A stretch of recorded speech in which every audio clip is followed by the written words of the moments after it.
नमस्कार दोस्तों, हमारे यूट्यूब चैनल में आपका स्वागत है। वीडियो को लाइक कर दीजिए। यह डिक्टेशन लगातार 12 मिनट तक दिया जाएगा, जो कि 90 शब्द प्रति मिनट की गति से होगा। डिक्टेशन शुरू होगा 5 सेकंड बाद।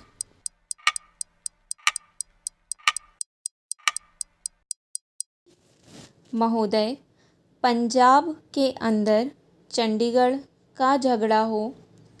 सरकार ने जिस झगड़े को टालना चाहा, वह झगड़ा और अधिक उग्र रूप लेकर देश और सरकार के सामने आया।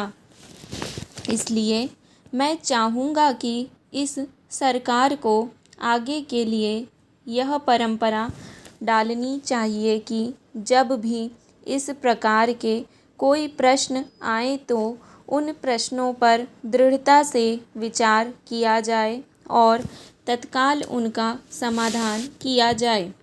वर्षों तक उन प्रश्नों को लटकते छोड़ लोगों को आपस में संघर्ष करने का अवसर नहीं देना चाहिए। मैं आपसे निवेदन कर रहा हूँ कि जो राष्ट्रीयकरण के समर्थक हैं, वे भी राष्ट्रीयकरण को साध्य नहीं मानते। प्रधानमंत्री ने स्वयं स्वीकार किया है कि अनेक देशों में बैंक सरकार के हाथ में हैं, लेकिन बैंक सरकार ने ले लिया तो समाजवाद आ गया, ऐसा कोई नहीं कह सकता। जिन देशों में समाजवाद नहीं है, वहाँ बैंक सरकार के हाथों में हैं। फ्रांस में समाजवाद नहीं है, सरकार ने बैंक ले लिए, और ऑस्ट्रेलिया में बैंक सरकार ने लिए थे, लेकिन बैंक कर्मचारियों के आंदोलन के फलस्वरूप चुनाव में जब नई सरकार बनी तो बैंकों का राष्ट्रीयकरण समाप्त करना पड़ा। राष्ट्रीयकरण कोई हर रोग की रामबाण औषधि नहीं है और राष्ट्रीयकरण सरकारीकरण में नहीं बदलना चाहिए। जिस तत्परता से सरकार ने बैंकों को अपने हाथ में लिया है, उससे आर्थिक क्षेत्र में कठिनाइयाँ पैदा हो सकती हैं। नए नए लोगों में नई नई आशाएं जागी हैं। क्या ये आशाएं पूरी की जा सकेंगी?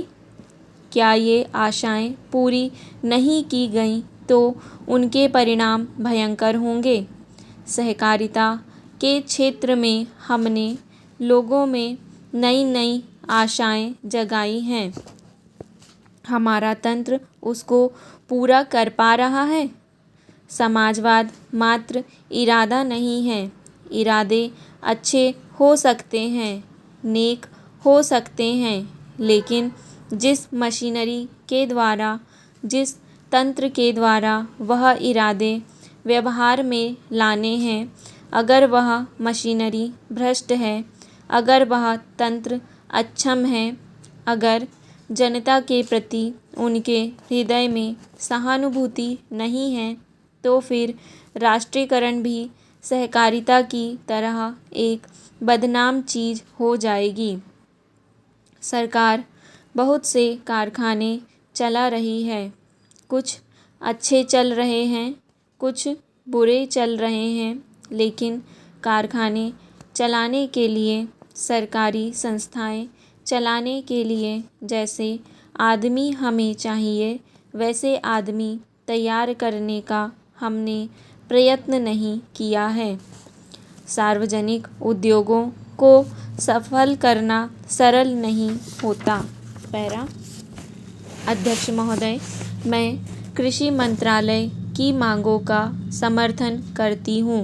इसके साथ ही साथ मैं यह भी कहना चाहती हूँ कि सदन के सदस्यों को बोलने में बहुत कठिनाई होती है। कई माननीय सदस्य 4 बार बोल चुके हैं। अब अगर किसी महिला को मौका मिला है तो उनको सहानुभूति होनी चाहिए। पैरा मैं कहना चाहती हूँ कि मैं किसान की लड़की हूँ। और खेती करने वाले घर में महिलाएं बहुत काम करती हैं, इसलिए उनको खेती का अच्छा अनुभव होता है। हमारे देश में कम से कम वही काम होना चाहिए। कम खेती वाले घरों में महिलाएं ज़्यादा काम करती हैं, उनको हर सुविधा होनी चाहिए। हमारे मध्य प्रदेश में इस वर्ष पानी बहुत कम बरसा है। वर्षा बहुत कम हुई है। वर्षा कम होने की वजह से फसल बहुत कम हुई है, इसलिए मेरी प्रार्थना है कि किसानों का इस वर्ष का लगान माफ़ कर दिया जाना चाहिए। उनसे इस वर्ष का लगान बिल्कुल नहीं लिया जाना चाहिए। वहाँ पर किसान ने अगर 5 मन बीज डाला था तो मुश्किल से 10 मन गेहूँ ही हुआ होगा। किसान रो रहे हैं, उनको कोई सुविधा नहीं है, इसलिए उनका इस वर्ष का लगान माफ़ कर दिया जाना चाहिए। पैरा, आपको चाहिए कि आप गेहूं की कीमत निर्धारित कर दें। किसान की खलिहान में जब गल्ला आता है तो और लोग जब वह बाज़ार में ले जाता है तो वहाँ पर व्यापारी लोग उसको कम कीमत में खरीद लेते हैं और खरीदकर अपने घर भर लेते हैं। बाद में जब जनवरी फरवरी का महीना आता है, उस समय उसको दुगुने या उससे भी अधिक दामों पर बेचते हैं। जनवरी फरवरी से पहले वे गल्ला घरों से निकालते ही नहीं हैं। किसानों को व्यापारी लोग कम से कम दाम देकर चूसते हैं। किसानों के घर में कुछ नहीं बचता है, इसलिए हमारे कृषि मंत्री जी को सोचना चाहिए कि फसल आने के पहले वह दाम निर्धारित कर दें। फरवरी मार्च में दाम निर्धारित कर दें ताकि किसान का गल्ला कम दामों में ना बिकने पाए। अन्न की समस्या आज बहुत नहीं है। आज लोगों को बहुत कष्टों का सामना करना पड़ रहा है क्योंकि सरकार किसानों से संबंधित कार्यों को समय पर नहीं निपटाती है। समय रहते किसान की उन्नति और खेती के सुंदर विकास के संबंध में मैंने बहुत सी बातें कही हैं।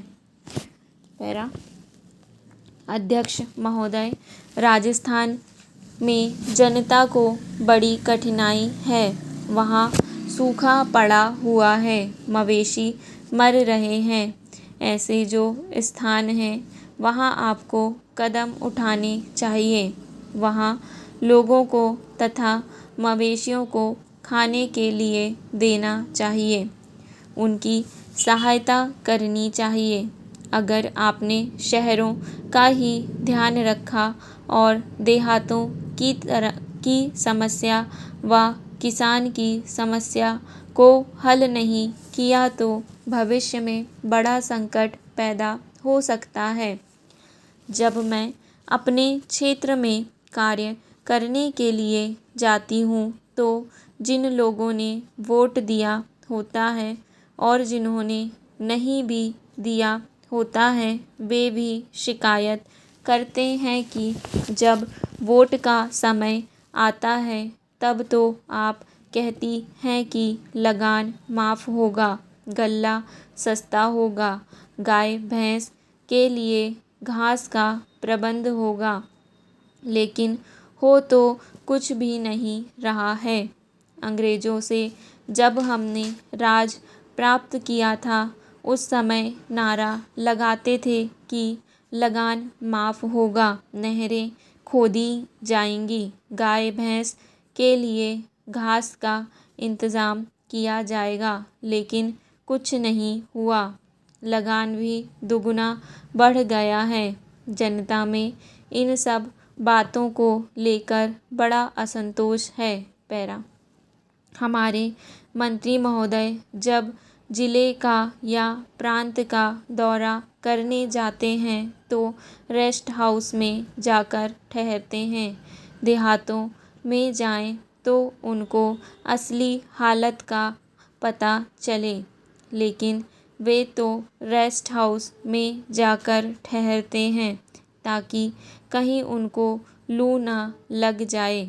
इसलिए मैं आप निवेदन करती हूँ कि उनको गांवों में जाना चाहिए। वहाँ जाकर उनको किसान की कठिनाई को समझना चाहिए, उनकी कठिनाई को दूर करना चाहिए।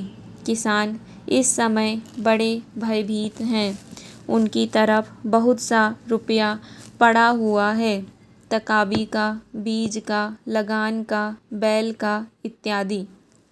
कलेक्टर या तहसीलदार उनको आज बहुत परेशान कर रहे हैं। उसके बैल नीलाम किए जा रहे हैं, जमीन नीलाम की जा रही है।